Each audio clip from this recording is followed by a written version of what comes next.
Magluluto ng fried chicken.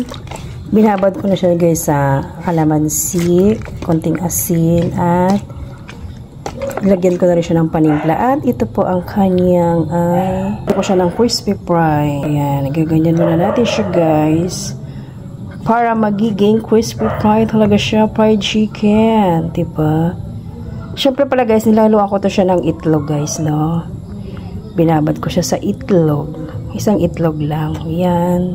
Tayo ng kawali kasi pag nilalagyan natin ng mantika, yan guys, medyo madami-dami siya para naman masarap siya at crispy talaga siya, diba? Yusa? Oo, siyempre. Yan lang ano sa'yo. Yan. Mainit lang naman ito siya guys. Ilalagay na natin. Pagka may hingayat, nalakuha ka na lang ng fried chicken. Ano naman? Naman eh. Ayan. So, narinig na asawa ko guys. Parang bata yan guys. Mahilig yan sa fried chicken. Basta pag utusan mo yan, kailangan mo siyang pakainin ng masarap. Basta yan na yan. Pakainin mo lang siya ng masarap. So, ang paborito niya ay fried chicken.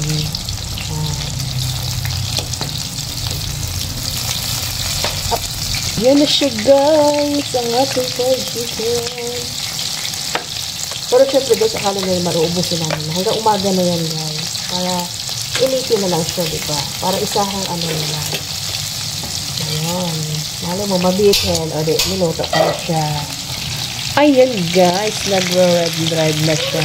Medyo maputla yung video na. Gabi na kasi.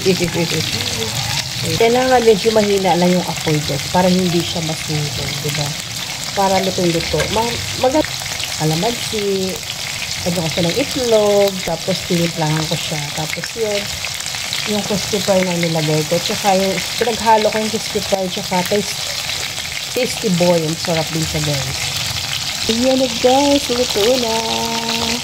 Iba gilid-gilid muna siya. Ayan lamang po. Thank you for watching. Bye-bye. Guys, sunod-bawad na ang ating fried chicken. O, diba? Ayan.